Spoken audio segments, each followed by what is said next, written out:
Hey everybody, welcome to the Mother Figures podcast. I'm Caitlin Darkangelo, founder and co-owner of Figure, Midwestern wife, and girl mom. I'm a dual certified pregnancy and postpartum trainer, majored in exercise science from the University of Michigan, earned my master in management degree from Duke University, and have been coaching in the fitness industry for over a decade. This podcast dives into all things pregnancy and postpartum fitness, especially in how to navigate strength and intensity training in these seasons. Whether you're in it yourself, trying to get pregnant, or coaching this population, you're in the right place. I'm excited to share personal experiences, client stories, guest interviews, and evidence-based strategies to give you the guidance, insights, and clarity needed to navigate these seasons with confidence. And with that, let's get rolling. Hey everybody, and welcome back to the Mother Figures podcast. Today I wanted to talk about modifying during pregnancy and postpartum and how blanket statements really just don't do the right thing during these time frames, and how much nuance is really going on behind the scenes in terms of how we should be modifying, when we should be modifying, why we should be modifying. I posted a reel, it was a week or two ago now, that got a lot of hype around it. I showed two of my pregnant ladies in class doing their workouts, and my prompt was like, we should be asking these women we should be asking the question, like, why are we modifying? Not just like, oh, you're this many weeks pregnant, here's your modification. So there's a lot that goes behind the scenes. This is kind of my thought process when I am training my own clients. It's also the same framework that I teach my mother figure coaches in my Mother Figures Coaches course. So we're just going to kind of get into really diving behind the scenes of, we're not just going to tell a pregnant mom or a postpartum mom like, oh, you're this many weeks, so like, here's your modification. Let's go in the weeds a little bit and figure out why we should be modifying, what we should maybe be modifying to, options that you can have, in your pocket when you are in a live class or group setting, so that you can have some tools in your tool belt. Or if you are a pregnant and postpartum mom yourself, then you will have these in your tool belt to, when you are in a class setting and maybe your coach isn't in the pregnancy and postpartum field, you'll know a better understanding of why you should be modifying, what you should be looking for, and maybe what to do instead. So in pregnancy and postpartum, a lot of the themes apply to both. So I'll kind of go along both phases of life together, but then kind of tease out any differences between the two.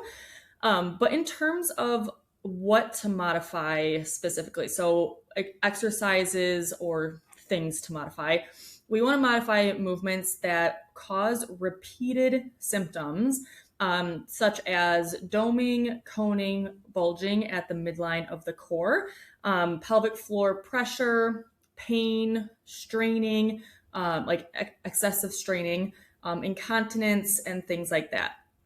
What I want to emphasize here is, if one movement causes a little bit of doming, a little bit of coning, for it's not a repeated thing over time, I am not worried about that at all. What that is telling me is that the pressure that you're generating from that movement or whatever it is just might be a little over what your core is capable of. This is especially true in pregnancy when we're kind of getting a bigger belly.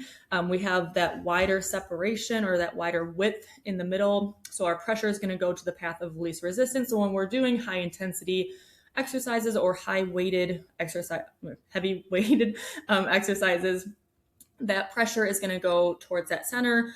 So we just might need to adjust things with our breath strategy. Maybe we're not having an effective breath. Maybe we just aren't timing it correctly. So we need to do a bigger exhale or control it more before going into the lift. So there's a timing component and then a force component. So we want to be, generating the proper amount of force to be able to do the movement without symptoms like that. So those are things that I'm looking for in terms of what to modify. Another piece of this, of what to modify, is if anything feels uncomfortable. So this can come from a feeling of like a lack of core control, like you just don't feel stable.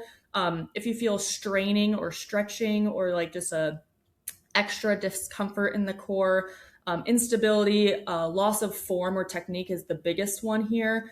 or like you just don't feel good doing that movement, those are all plenty of good reasons to modify. So I have some moms who get pregnant and immediately they're like, I don't want to do any sit-ups. It makes me feel icky.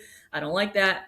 Okay, that's a great reason to modify that. You don't want to do that. And there's also a mental component to that. So if a mom doesn't feel comfortable, they are going to kind of go into self-preservation mode or be more tense going into the exercise anyways, which might have implications to reducing form quality and stuff too. So it's not just like, they're more timid going into it, and when you're thinking about being afraid of a movement, that has implications too. So it's not I think that's a very valid reason not to do an exercise if a mom doesn't want to. There's plenty of other ways that we can provide the stimulus that exercise is going to bring, which is going to be my part 2 of this podcast. So that is totally fine.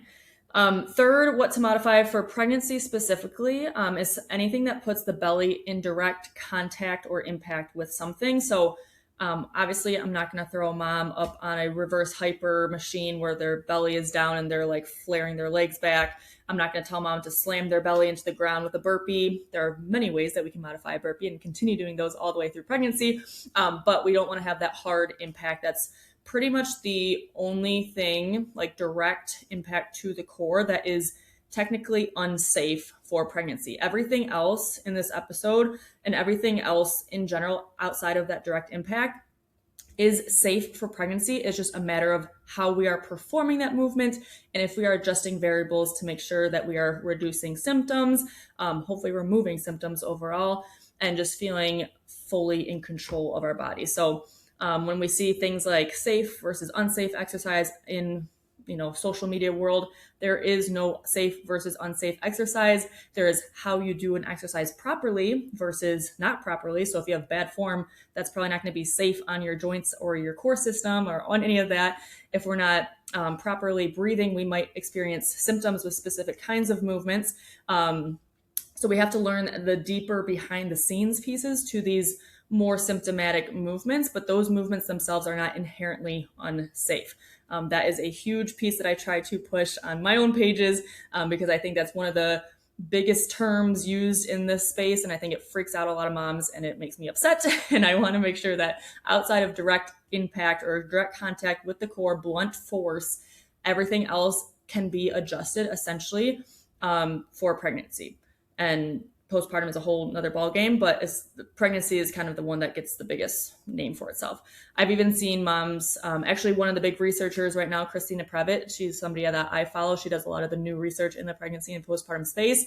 I think she's about 20-ish weeks pregnant right now, and she's doing toes to bar and has full core control, feeling good. Like she's kind of pushing the boundaries, and I love seeing that side of things, while also acknowledging that there's a lot of moms that don't have that skill and maybe they wouldn't feel good doing that.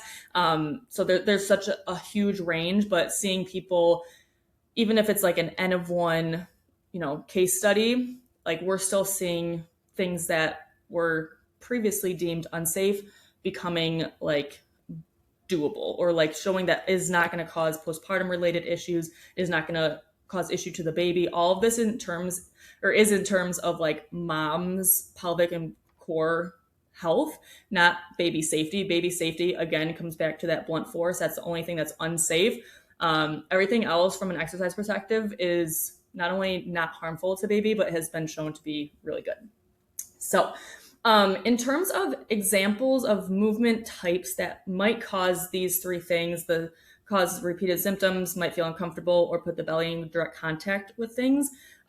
These are buckets that generally have higher core pressure or have a higher demand on the body that might make it harder to do during pregnancy and harder to return to postpartum. So this is that like acute, maybe 1 to 5 months or so postpartum that we're talking about. These are the types of movements that might generally create symptoms if we don't know how to do them properly. 1 is planks and any plank variations. 2, core flexion movements, so sit-ups, V-ups, GHDs. Hanging movements, so like pull-ups, toes to bar, muscle-ups, anything from a bar hanging. Handstands or inversions, so gymnastics-based movements or some yoga-style movements. And then things like Supermans or burpees where we're like laying down on the ground. Again, those do not mean that we have to modify those. In fact, I try my best to keep them in the programming for my pregnant and postpartum ladies. It just means that those are the most common movement patterns that, again, generate a lot of internal core pressure that we might then see more symptoms come up during. So those are the ones I try to more directly coach or be really strategic about how I coach the breath work during the movement, or a lot of it comes down to body and core alignment. So rib cage stacked over hips, keeping everything centered. And so those are the movement patterns that I am most hyper aware of when coaching this population, to make sure that we don't see or feel those ickiness feelings. And then if we can't adjust a bunch of things to make sure that that movement feels good, then that is when I will then go into opting for different movement variations, taking the movement out completely or replacing it with something else. And that's kind of the part 2 of this here. So if any of those movements or others, it can be literally anything in the gym or impact, a lot of it is like impact related, running related, things that are causing symptoms as well. If those things cannot be adjusted, or if symptoms will not go away with that breath timing, breath strength, or breath technique, with adjusting form, with making sure alignment is correct, reducing load, reducing intensity. We're talking about all like common workout variables that you can like slow down. So increasing rest time, increasing like days between workouts so we can have a better recovery. If all of those things we adjust and the movement pattern itself just is still causing symptoms, is still feeling icky, we just still can't do it, that is the time when I would then change things up. And here's some things that I would do instead. So first is what I just talked about. So one is you can modify the move. Modifying means reducing intensity in any of those variables. That's always my first step, on before obviously the alignment, all the stuff I just talked about in that whole list. And then 2, when it comes to the movement specifically, we can make that movement easier with a specific movement modification, or we can replace it with a completely different exercise. So replacement exercises could be a different movement. Let's talk about a core movement, for example. So like for a plank, we could modify that to a wall plank, an incline plank, a hover plank, some kind of plank variation that's a little bit easier on the body to manage core pressure. Maybe that will do the trick and we won't feel symptoms. We feel really strong and really connected, and that's great.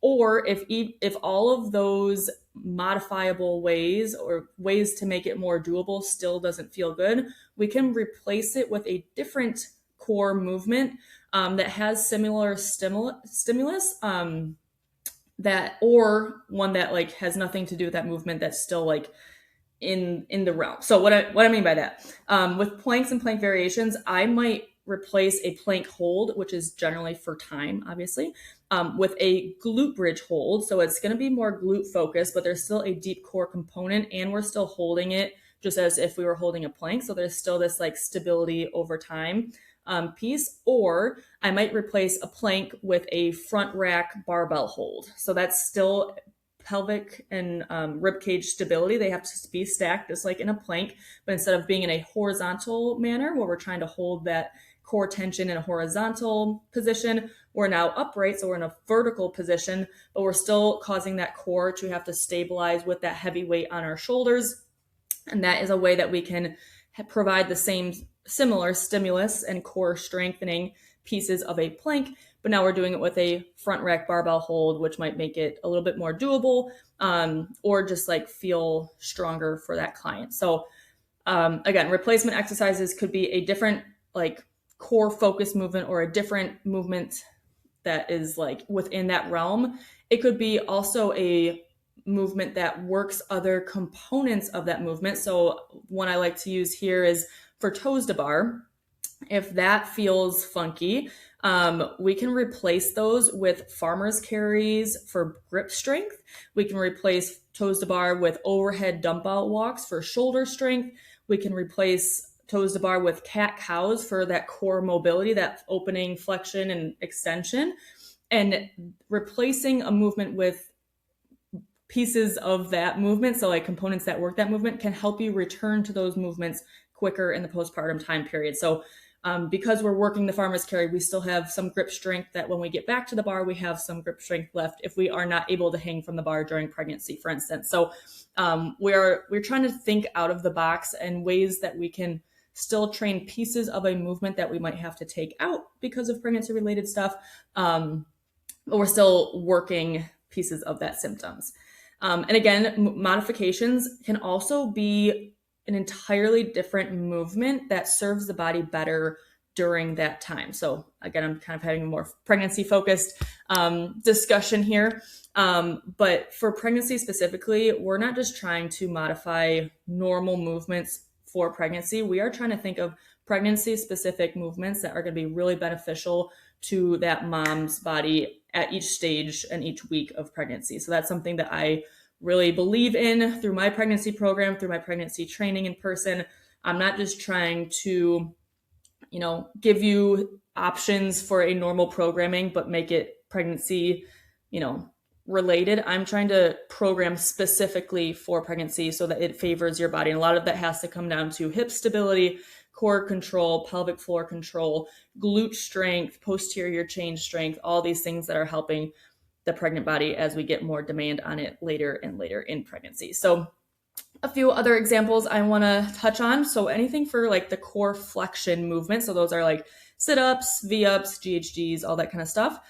One bucket would be modifying that movement. So I might modify that to like curl back. So you're sitting upright with your heels down and you're just leaning back slightly until you start to feel that symptom. So it's kind of like coming back from a sit-up is what we're training there. Curl ups with a breath. So exhaling, then lifting the head up. We're still able to keep that core flexion, but we're reducing the range of motion. So those are two ways I like to modify core flexion movements. And that, again, has to do with both during pregnancy and during that early postpartum recovery period. But if we don't want to modify those, some replacement exercises might be bird dogs, Pallof presses, or standing knee raises. So it's still a core related move. They're not necessarily flexion. We're more looking through the lens of stability, especially for the Pallof presses and the bird dogs. But we're still moving like our arms away from our core center. So there's different like ways that we're challenging the core versus going through a lens of flexion extension, which sometimes can get tough during pregnancy. Not unsafe, just a little more difficult to do properly. Third bucket of those movement patterns that might spark symptoms or uncomfortable feelings and stuff like that are the hanging movements. So for a hanging movement, I might modify to TRX or a ring row. So instead of a pull-up, I would go to a row.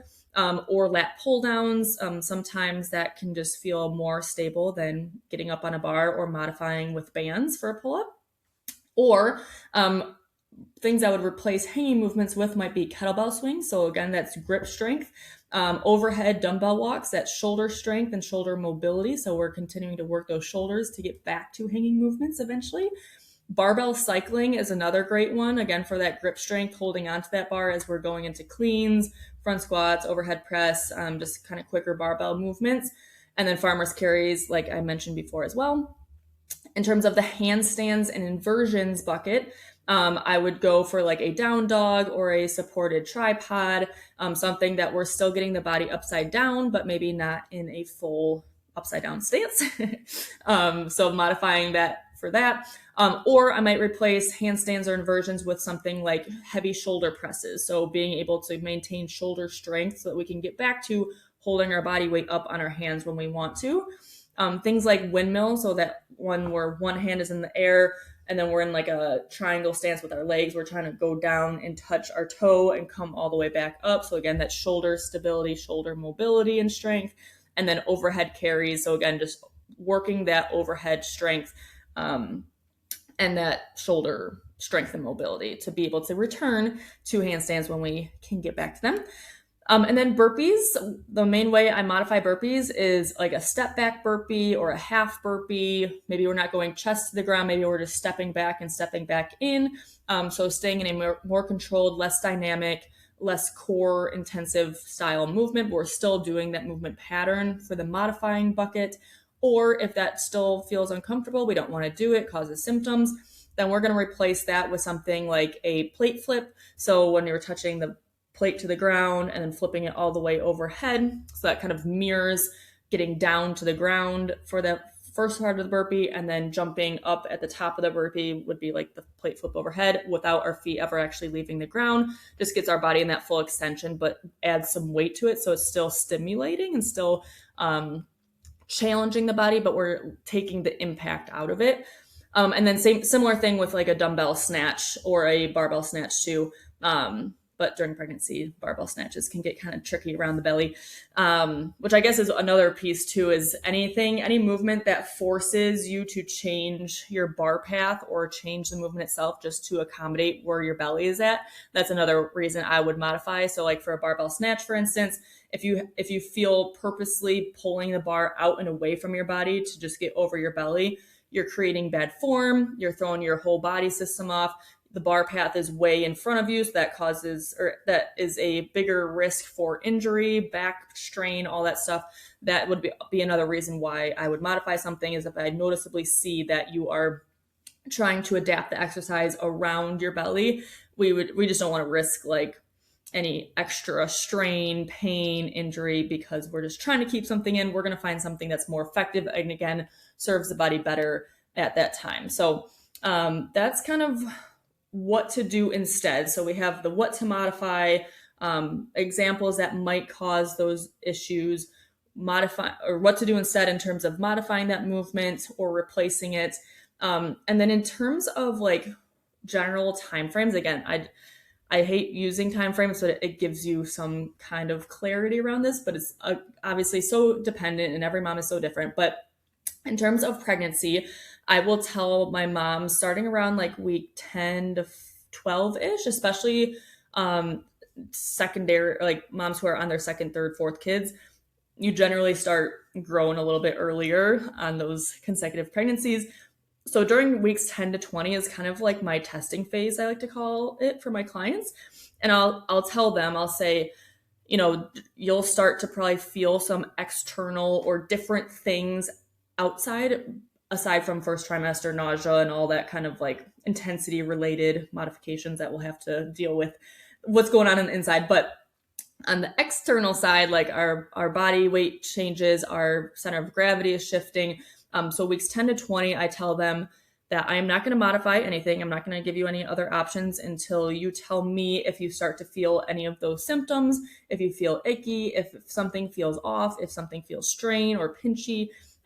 Tell me what that is, during what movement that it is. We're going to try to adjust it, and then we'll, create a plan from there. But around weeks 10 and 20 during pregnancy is generally when a lot of these modification, like movement specific modifications, will come up. And then it's a intensity decrease over time, later into that second trimester and third trimester. And then obviously there is a huge range of time frames for the postpartum time period. This is a more intricate piece because a lot of it has to do with how their labor went, how their birth went, if they had any tearing, C-sections, vacuum birth, blood loss. There's a infinite enough number of things that can go on during labor and pregnancy, or in postpartum, early postpartum, that would play into exercise intensity, what movements feel good and not. But there's a very acute window there, like months 1 through 3 to 5 again, where I'm being very specific with everything is starting low, starting with the modifications, starting with the most basic and functional movements that we can get, and then we're building it into overtime. So it's less of how do we modify things versus like, all right, what's the very base level of this movement? Let's train that, and then we'll add little piece by piece and progress up into there. So it's a little bit different during postpartum.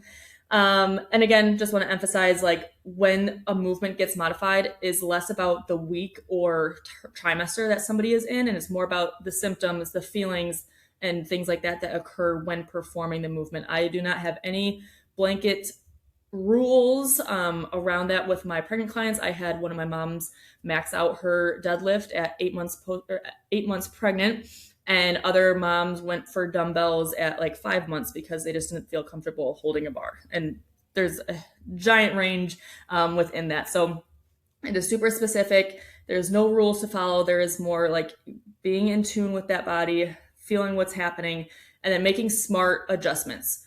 I think pregnant moms can do a lot. And I also know that a lot is happening in the body at the same time. And so it is important to be open to modifying, not forcing modifications if it is not needed. We need to ask why a mom is modifying more. Again, in that post that I had, I kind of highlighted how, why a mom is modifying should not be based on like what an influencer told them was safe or unsafe, or what their doctor gave them as a blanket statement, like, oh, only left over 50 or under 15 pounds or whatever it is.